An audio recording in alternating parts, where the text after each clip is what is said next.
Hello friends, welcome to my channel easy optometry. आज की इस वीडियो में हम पढ़ेंगे रेटिनोस्कोपी। रेटिनोस्कोपी क्या होती है, कितने टाइप्स की होती है और इसका प्रिंसिपल क्या है और स्टेज ऑफ रेटिनोस्कोप। तो अब हम स्टार्ट करते हैं। Retinoscopy is objective test method. Retinoscopy हमारा ऑब्जेक्टिव टेस्ट मेथड है जिसमें हमें पेशेंट के एक्टिव पार्टिसिपेशन की जरूरत नहीं पड़ती। ठीक है। और इसके अल्टरनेटिव नेम्स है हमारे स्कायोस्कोपी, शैडो टेस्ट, प्यूपिलोस्कोपी और कोरियोस्कोपी। ठीक है। अब हम इसके टाइप्स देख लेते हैं और पहले ये देख लेते हैं हम कि ये रेटिनोस्कोपी करते किस में है, करते किन पेशेंट में है। ये हमारा यंग चिल्ड्रंस में की जाती है। पेशेंट हैविंग लैंग्वेज बैरियर्स, मतलब पेशेंट के साथ हमारा कोई लैंग्वेज बैरियर है, पेशेंट को कोई और लैंग्वेज आती है, आपको कोई और लैंग्वेज आती है। और पेशेंट हैविंग मेंटल प्रॉब्लम वाले पेशेंट में की जाती है और बच्चों में की जाती है। मेनली ये बच्चों में की जाती है।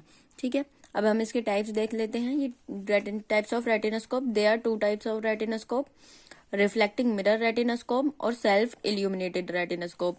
Reflecting mirror retinoscope, it has 2 types, plane mirror और सेकंड है प्लेन प्लस कॉनकेव मिरर। ये तो प्लेन मिरर आता है और ये आता है प्लेन मिरर के साथ कॉनकेव मिरर। ठीक है। Self illuminated retinoscope, self illuminated retinoscope में होता है, सेल्फ इल्यूमिनेटेड में source supply of light mirror भी रेटिनोस्कोप के अंदर होते हैं। ठीक है। ये भी 2 टाइप्स के होते हैं, ये स्पॉट रेटिनोस्कोप और स्ट्रीक रेटिनोस्कोप। जो हमारा सबसे ज्यादा यूज होता है वो हमारा स्ट्रीक रेटिनोस्कोप यूज होता है। आज की वीडियो में हम स्ट्रीक रेटिनोस्कोप के बारे में ही पढ़ेंगे। ठीक है। रेटिनोस्कोपी, तो retinoscopy is a objective test method, मैंने आपको बताया था अभी, which use technique of neutralization of to find refractive error of eye. तो रेटिनोस्कोपी में हम लेंस को न्यूट्रलाइज करते हैं और एरर ऑफ रिफ्रैक्शन को दूर करते हैं। प्रिंसिपल क्या है इसका, ऑल्सो कॉल्ड इज फोगार्ड प्रिंसिपल। फोगार्ड प्रिंसिपल क्या होता है, इसमें ये होता है जब लाइट रेटिनोस्कोप से रिफ्लेक्ट होकर पेशेंट की आई में जाती है तो पेशेंट की प्यूपिल में एक ग्लो दिखता है, एक ग्लो दिखता है। रेटिनोस्कोप के मूवमेंट के साथ फंडस का ग्लो जिस डायरेक्शन में मूव करता है, जिस डायरेक्शन में भी मूव करता है, ये डायरेक्शन इस चीज को डिसाइड करती है कि पेशेंट में किस टाइप का रिफ्रैक्टिव एरर है और इसी को हम फोगार्ड प्रिंसिपल कहते हैं। ठीक है। अब हम स्टेजेस देख लेते हैं। स्टेजेस हैं इसकी 3। Retinoscopy has 3 stage, illumination stage, reflex stage, projection stage. तो अब हम इनकी स्टेजेस देख लेते हैं। फर्स्ट है इल्यूमिनेशन स्टेज। इल्यूमिनेशन स्टेज में क्या होता है, इल्यूमिनेशन स्टेज में इसमें यह होता है कि रेटिना स्कोप से पेशेंट की आई में लाइट थ्रो करते हैं और पेशेंट के रेटिना को इल्यूमिनेट कर देते हैं। इसे ही हम इल्यूमिनेशन स्टेज कहते हैं। सेकंड है हमारी रिफ्लेक्स स्टेज। रिफ्लेक्स स्टेज, तो इसमें क्या होता है, इसमें रिफ्लेक्स स्टेज में क्या होता है, जो इल्यूमिनेटेड फंडस है वो एज एन ऑब्जेक्ट एक्ट करेगा और वह वहां से लाइट रिफ्लेक्ट बैक होकर पेशेंट के फार पॉइंट पर एक इमेज बनाएगी। इस स्टेज को रिफ्लेक्स स्टेज कहते हैं। ठीक है। अब है प्रोजेक्शन स्टेज। प्रोजेक्शन स्टेज में क्या है, प्रोजेक्शन स्टेज में इसमें यह होता है पेशेंट के फार पॉइंट पर जो इमेज बना है वो इमेज एग्जामिनर को पेशेंट की प्यूपिल में रिफ्लेक्स फॉर्म में दिखेगा। ठीक है। तीनों स्टेज समझ आई? नहीं आए तो आप कमेंट कर देना, मैं आपको दोबारा समझा दूंगी। ठीक है। प्रोसीजर ऑफ रेटिनोस्कोपी, तो इसके प्रोसीजर क्या है हमारी, ये 2 टाइप्स की होती है, विद साइक्लोफ्लेजिक ड्रग्स, ये वेट रेटिनोस्कोपी होती है, और विदाउट साइक्लोफ्लेजिक ड्रग्स ड्राई रेटिनोस्कोपी कहलाती है। साइक्लोफ्लेजिक मैंने आपको पिछली वीडियो में समझा चुकी हूँ, ये ड्रग्स क्या होती हैं और इनका काम क्या होता है और कितने टाइप्स की होती हैं और इनके नाम क्या क्या हैं। ठीक है। अगर आपने वो वीडियो नहीं देखी है तो पीछे वीडियो जाकर देखें। वैसे मैं अब भी बताऊंगी आपको कि क्या क्या है ड्रग्स। ठीक है। वेट रेटिनोस्कोपी अब हम देख लेते हैं किन किन में करते हैं, ड्राई किस में करते हैं और वेट किस में करते हैं। It's done is young childrens, hypermetropes, वाले पेशेंट में करेंगे चिल्ड्रंस हैविंग लेटेंट और मैनिफेस्ट स्क्विंट, मतलब जिन पेशेंट में स्क्विंट है उनमें करते हैं वेट रेटिनोस्कोपी। अब ड्राई किस में करते हैं, जो कोऑपरेटिव अडल्ट्स हैं, जैसे जो हमारे साथ कोऑपरेट कर लेते हैं उन अडल्ट्स में हम ड्राई रेटिनोस्कोपी कर लेते हैं। ठीक है। जब हम वेट रेटिनोस्कोपी करते हैं तो हम साइक्लोफ्लेजिक ड्रग का परसेंटेज घटाते हैं, जितना भी हम उसका अभी आगे बताएंगे कि एट्रोपिन का कितना होता है, होमेट्रोपिन का कितना होता है, साइक्लोपेंटोलेट का कितना होता है और ट्रोपिकामाइड का कितना होता है, ये सब अभी आपको आगे बताएंगे। और ड्राई रेटिनोस्कोपी करते हैं तो कुछ भी परसेंटेज घटाने की जरूरत नहीं पड़ती। ठीक है। अब हम देख लेते हैं साइक्लोफ्लेजिक ड्रग्स का परसेंटेज कितना होता है। ये हमारा एट्रोपिन है, इसका +1 माइनस करते हैं। ये होमेट्रोपिन है, ये 0.5, साइक्लोपेंटोलेट 0.75, ट्रोपिकामाइड 1। ठीक है। ये हमें याद रखना है, जब हम वेट रेटिनोस्कोपी करेंगे तभी हम ये यूज करेंगे, अदरवाइज हम ड्राई रेटिनोस्कोप में नहीं करेंगे। ठीक है। रिक्वायरमेंट्स क्या क्या होनी चाहिए हमारे पास, सेमी डार्क रूम होना चाहिए, रेटिनोस्कोप होना चाहिए, ऑब्वियसली रेटिनोस्कोप होगा तभी रेटिनोस्कोपी होगी, ट्रायल बॉक्स होना चाहिए हमारे पास, ट्रायल फ्रेम होना चाहिए हमारे पास, डिस्टेंस विजन चार्ट होना चाहिए हमारे पास, स्नेल चार्ट्स होना चाहिए हमारे पास, नियर विजन चार्ट होना चाहिए जिसे हम जैगर्स चार्ट कहते हैं। ठीक है। ये सब चीजें हमारे पास प्रेजेंट होनी चाहिए तभी हम रेटिनोस्कोपी करते हैं। ठीक है। अब हमारा डिस्टेंस माइनस देख लेते हैं। अगर हम 1 मीटर से रेटिनोस्कोपी कर रहे हैं तो +1 माइनस करते हैं, और हम आधे मीटर से रेटिनोस्कोपी कर रहे हैं तो +2 माइनस करते हैं। अगर हम 2 मीटर से रेटिनोस्कोपी कर रहे हैं तो हम +1.5 माइनस करते हैं। तो अब हम देखते हैं कि कैसे न्यूट्रल करते हैं। तो रेटिनोस्कोप को पहले ऑन करेंगे, पेशेंट की प्यूपिल में लाइट को थ्रो करेंगे।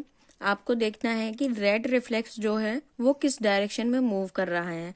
अगर वो रिफ्लेक्स रेटिनोस्कोप के साथ साथ मूव करता है, जैसे हम रेटिनोस्कोप की स्ट्रीक को इधर मूव कर रहे हैं और वो भी सेम डायरेक्शन में मूव हो रहा है, तो इट्स कॉल्ड विद रिफ्लेक्स। ठीक है। अगर हम रेटिनोस्कोप की स्ट्रीक को इधर मूव कर रहे हैं पर वो इधर मूव हो रहा है तो इट्स कॉल्ड अगेंस्ट रिफ्लेक्स। और अगर हम विद रिफ्लेक्स, हमारा विद रिफ्लेक्स आया तो हम उसको प्लस के कॉनकेव लेंस से न्यूट्रल करेंगे, और अगेंस्ट रिफ्लेक्स आया तो हम उसको माइनस के कॉनकेव लेंस से न्यूट्रल करेंगे। ठीक है।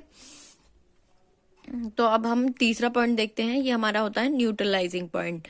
तो ये क्या होता है, न्यूट्रलाइजिंग पॉइंट हमारा होता है जब हम पेशेंट को हमारा विद रिफ्लेक्स आया तो हम लेंस को उठाएंगे और चेंज करते रहेंगे जब तक कि ये पूरा हमें होल इल्यूमिनेटेड एरिया ना दिख जाए। मतलब हमारा विद रिफ्लेक्स आया, अब हमने +0.5 से न्यूट्रल करा, हमारा नहीं हुआ, फिर भी विद रिफ्लेक्स आता रहा, और फिर हमने आगे बढ़ाया 0.75 किया, 0.1 किया।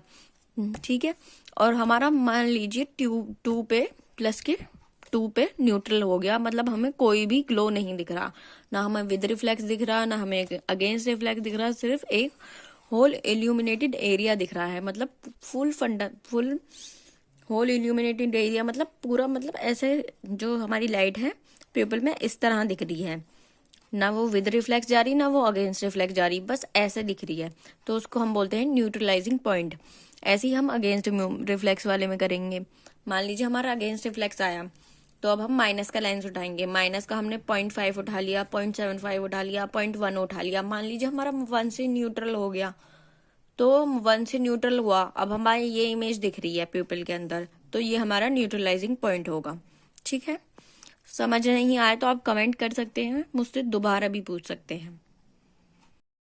अब एक पॉइंट समझ लेते हैं, जैसे ही हम न्यूट्रलाइजिंग पॉइंट के पास जाते हैं तब हमारी स्पीड इंक्रीज होने लगती है। मतलब जो हम स्पीड से कर रहे हैं रेटिनोस्कोपी, तो उसकी स्पीड में इंक्रीज हो जाएगी, और ब्राइटनेस इंक्रीज हो जाएगी, ब्राइटनेस भी हमारी इंक्रीज हो जाएगी, और उसकी जो विड्थ है, वो चौड़ाई जो है उसकी पहले इतना चौड़ी होगी स्ट्रीक हमारी प्यूपिल के अंदर, फिर इतनी चौड़ी होगी, और फिर पूरा ग्लो हमारा न्यूट्रल होता हुआ दिखेगा। ठीक है। समझ गए। स्पीड इंक्रीज होगी, ब्राइटनेस इंक्रीज होगी, और उसकी विड्थ इंक्रीज होगी। मतलब चौड़ाई भी इंक्रीज हो जाएगी। अब हम देखते हैं मेरिडियन। हमारे 2 मेरिडियन होते हैं, वर्टिकल मेरिडियन और हॉरिजॉन्टल मेरिडियन। हॉरिजॉन्टल इधर वाला और वर्टिकल ऐसे। तो हम जो न्यूट्रल करते हैं लेंस को स्ट्रीक रेटिनोस्कोपी में, वो हम दोनों साइड से करते हैं। इधर से भी न्यूट्रल करेंगे और ऊपर से भी ऊपर से नीचे न्यूट्रल करेंगे और इधर से इधर मूव करेंगे। ठीक है, ये मैंने आपको समझाने के लिए लिख दिया है। हॉरिजॉन्टल में ऐसे मूव करते हैं और वर्टिकल में ऐसे मूव करते हैं। ठीक है, समझ आ गया। अब हम एग्जाम्पल देख लेते हैं। एग्जाम्पल में हम हॉरिजॉन्टल मेरिडियन को मूव कर रहे हैं, मतलब हॉरिजॉन्टल मेरिडियन को हम मूव कर रहे हैं। तो हॉरिजॉन्टल मेरिडियन करा हमने। मान लीजिए हमने पहले 0.5 उठाया, हमारा कुछ नहीं हुआ, हमें विद रिफ्लेक्स ऐसे ही दिखा। ठीक है, हमने फिर 0.75 उठाया, हमें विद रिफ्लेक्स ऐसे ही दिखा। हमने 1 उठाया, 1 से भी नहीं हुआ हमारा न्यूट्रल। अब ये हमारा हुआ है +3 से न्यूट्रल। तो हमने एक क्रॉस बना लिया। अब हमारा हॉरिजॉन्टल मेरिडियन जो है वो +3 से न्यूट्रल हुआ है। अब हम वर्टिकल मेरिडियन देखते हैं। वर्टिकल मेरिडियन भी हमारा, अब ये हमारा 1 से न्यूट्रल करा नहीं हुआ, 2 से करा नहीं हुआ, 3 से करा नहीं हुआ, 4 से करा नहीं हुआ, और हमारा 4.5 से न्यूट्रल हुआ, प्लस के 4.5 से न्यूट्रल हुआ। आपको मैंने पहले भी बताया था, हमारा विद रिफ्लेक्स आएगा तो हम प्लस लाइन से न्यूट्रल करेंगे। ठीक है, तो हमारा विद रिफ्लेक्स ही आया है ये, जब भी हम प्लस लाइन यूज कर रहे हैं। ठीक है, अब ये हमारा दोनों मेरिडियन का ये +4.50 आ गया और ये प्लस का 3 आ गया, दोनों मेरिडियन का हो गया है। अब मान लीजिए हमने वेट रेटिनोस्कोपी करी है। फर्स्टली हम डिस्टेंस जो है हमारा था, डिस्टेंस था हमारा 0.5 था, 0.5 डिस्टेंस था हमारा। तो 0.5 का मैंने आपको बताया रखा है पहले। अगर 0.5 डिस्टेंस होगा तो 1.50 माइनस करेंगे। तो हम दोनों उसमें माइनस करते हैं। तो हमने हॉरिजॉन्टल मेरिडियन में भी 1.50 माइनस करा और वर्टिकल मेरिडियन में भी 1.0 माइनस करा। दोनों को माइनस करके ये आ गया हमारा +3 और 1.50। ठीक है, अब हम ड्रग की परसेंटेज माइनस करेंगे। ध्यान रहे, अगर हम वेट रेटिनोस्कोपी कर रहे हैं तभी हम ड्रग की परसेंटेज माइनस करेंगे, अदरवाइज हम ड्राई रेटिनोस्कोपी में हम ड्रग की परसेंटेज माइनस नहीं करेंगे। ठीक है, अब हम ड्रग का परसेंटेज माइनस करेंगे। मान लीजिए हम होमेट्रोपिन से ड्रग से पेशेंट को डायलेट किया है और हम वेट रेटिनोस्कोपी कर रहे हैं, तो हमारा 0.50 हो गया होमेट्रोपिन का। तो हम 3 में से 5.50 माइनस करेंगे, 2.5 आ गया। 1.5 में से 1 माइनस करें, 1.5 में से 0.5 माइनस करेंगे तो हमारा 1 आ गया। और जो हम एक पॉइंट और याद रखना है आपको, जो हमारा हॉरिजॉन्टल मेरिडियन होता है उसकी एक्सिस होती है 180। ठीक है, और जो हमारा वर्टिकल मेरिडियन होता है उसकी एक्सिस होती है 90। ठीक है, ये पॉइंट आपको याद रखना है। अब हमारा जो स्मॉल वैल्यू ऑलवेज स्फेरिकल, जो ये हमारी स्मॉल वैल्यू है हमेशा स्फेरिकल रहेगी। सिलेंड्रिकल वैल्यू का फॉर्मूला हम निकालने के लिए, हमारा फॉर्मूला है C = B-A। C हमें निकालना है और B ये हमारा ऊपर वर्टिकल मेरिडियन हो गया और A हमारा हो गया हॉरिजॉन्टल मेरिडियन। तो C निकालना है, B मतलब प्लस का 2.50 और माइनस प्लस का 1। ठीक है, ये हम सिलेंडर निकालने के लिए कर रहे हैं। तो सिलेंडर में 2.5 में से 1 गया तो ये बचा 1.50। ठीक है, ये हमारा सिलेंड्रिकल वैल्यू आ गई, मतलब ये हमारा C आ गया। ठीक है, अब हम फाइनल प्रिस्क्रिप्शन देख लेते हैं। एक्सिस ऑलवेज स्मॉल डिजिट, मतलब जो हमारी एक्सिस है वो हमेशा स्मॉल डिजिट वाली ही लेंगे।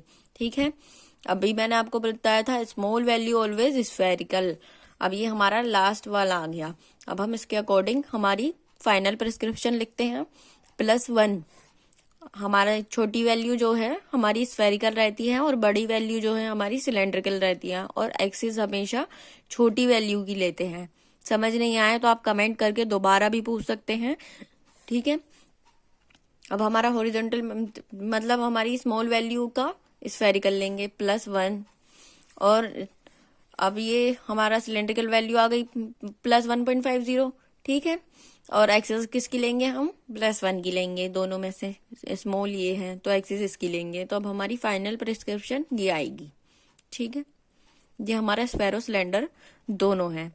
ऐसे ही आप किसी भी उसकी रेटिनोस्कोपी निकाल सकते हैं, स्फेयर की निकाल सकते हैं, खाली सिलेंड्रिकल की भी निकाल सकते हैं, और इसका ही हम ट्रांसपोजिशन भी कर सकते हैं।